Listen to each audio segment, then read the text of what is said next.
So ఈ రోజు vlog ఏంటి అని అంటే మేము తీసుకున్న ఇల్లు గృహప్రవేశంది. సో దానికి సంబంధించిన కొన్ని విషయాలు మీతో షేర్ చేసుకుందాం అని అనుకుంటున్నాం.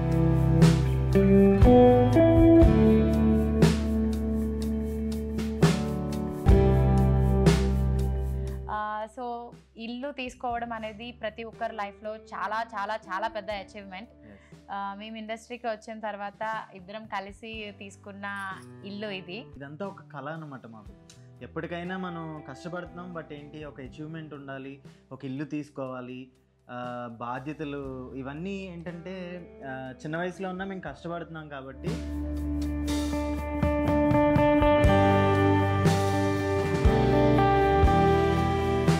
సో గృహప్రవేశం ముందు చూసుకుంటే ఒక ఇల్లు, ఒక ఫ్లాట్ తీసుకోవాలి, బట్ ఎక్కడ ఏ ఏరియాలో తీసుకోవాలి ఇవన్నీ మేము చూస్తూ అలా చూస్తూ.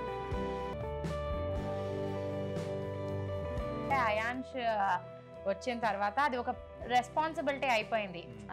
సో అంటే మాకు అనిపించింది అయాన్ష్కి గిఫ్ట్ లాగా ఇవ్వాలి. అంటే వాడి ఫస్ట్ బర్త్డే మేము తీసుకున్న మా సొంత ఇంట్లో జరగాలి అనేది ఒక ఎయిమ్ గా పెట్టుకున్నాం ఇద్దరం. సో ఫస్ట్ ఈ ఇంటికి చూడడానికి వచ్చినప్పుడు నేను, సిద్ధు అండ్ అత్తయ్య మేమందరం కలిసి వచ్చాము.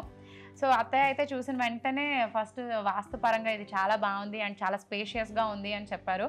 అండ్ అయాన్షి ఇంటికి వచ్చిన తర్వాత చాలా కేకలు వేసి చాలా హ్యాపీగా ఫీల్ అయ్యాడు. జస్ట్ ఒక ప్లెయిన్ ఫ్లాట్లోనే మంచి ముహూర్తం చూసుకుని గృహప్రవేశం చేసాము.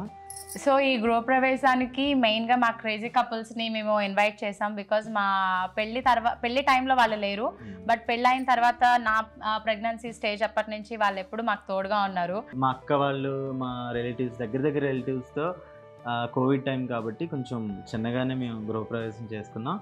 అండ్ ఫస్ట్ టైం గృహప్రవేశం అంటే ఫస్ట్ అడుగు పెట్టి లోపల వస్తాం కదా, మొత్తం గుమ్మడికాయ ఇదంతా తీసిన తర్వాత లోపలికి వచ్చిన వెంటనే మా ఇద్దరు రియాక్షన్ మీరు వీడియోలో చూడండి. అంటే మేము అనుకున్నది ఒక అచీవ్మెంట్ లాగా తీసుకుని మేము చేసాము అనేది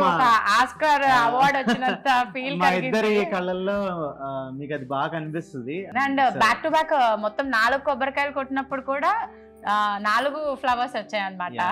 ఇంట్లో గృహప్రవేశం అంటేనే ఇటుకలు, అదే కట్టెలు పోయి దాని మీద పాలు పొంగిస్తే చాలా మంచిది అని. హోమం జరిగినప్పుడు అసలు ఎంత పొగ అంటే మొత్తం ఇల్లంతా పొగ పట్టింది అనమాట. అంటే నవధాన్యాలు ఎక్కడి నుంచో అవి హోమంలో కావాల్సిన పుల్లలు అవన్నీ కూడా ఒరిజినల్ తీసుకొచ్చి తీసుకొచ్చారు. సో అదంతా ఇల్లంతా పట్టింది. అందరూ వచ్చినప్పుడు కూడా మొత్తం కళ్ళంతా మండుతూ. సో మీరు అదంతా వీడియోలో చూడొచ్చు. సో ఎర్లీ మార్నింగ్ బ్రహ్మ ముహూర్తంలోనే ఇంట్లో పాలు పొంగించాలి అని చెప్పి పంతులు గారు చెప్పారు. అదేవిధంగా మేము ఎర్లీ మార్నింగ్ 3 o'clock నుంచి, అంటే ముందు రోజు నుంచి కూడా ప్రిపరేషన్స్ అన్నీ చేసుకున్నాము. 3 o'clock నుంచి ఇంట్లో గృహప్రవేశం సందడి, ఆ హడావిడి అంతా చాలా మెస్మరైజింగ్గా అనిపించింది. సో ఈ ప్రాసెస్ అంతా అయిపోయిన తర్వాత కొత్త ఇంట్లో, గృహప్రవేశం జరిగిన ఇంట్లో మణిదీప వర్ణన 9 సార్లు చదివితే చాలా మంచిదంట. సో మా అమ్మ, మావయ్యలు వీళ్ళందరూ కలిసి 9 సార్లు మణిదీప వర్ణన కూడా చేశారు. సో మాకు చాలా ప్లెజెంట్గా అనిపించింది ఇవన్నీ. అండ్ తర్వాత ఆఫ్టర్నూన్ లంచ్కి మేము పిలుచుకున్న, అంటే కోవిడ్ సిచ్యువేషన్లో కొంచెం మనం సేఫ్టీ మెజర్స్ అన్నీ తీసుకుని పిలిచిన కొద్ది మందిలో మధ్యాహ్నం లంచ్కి వచ్చారు. సో చాలా చాలా హ్యాపీగా అనిపించింది. సో మావయ్య గారి కళ నెరవేర్చినందుకు సిద్ధుకి, అండ్ అయాన్ష్కి ఫస్ట్ బర్త్డే గిఫ్ట్గా ఇచ్చినందుకు సిద్ధుకి థ్యాంక్ యూ. సో మా పెద్దవాళ్ళ అందరి ఆశీర్వాదాలు కూడా ఫలించాయి. మేము లైఫ్లో ఒక స్టెప్ ఫార్వర్డ్ ఎదగాలి అని ప్రతి ఒక్కరి దీవెనలు కూడా ఫలించి మాకంటూ ఒక సొంత ఇల్లు కావాలనే కళ నెరవేరింది. So this is our vlog house warming ఫంక్షన్ది. సో మీ అందరికీ నచ్చిందే అని అనుకుంటున్నాము. Thanks for watching this video.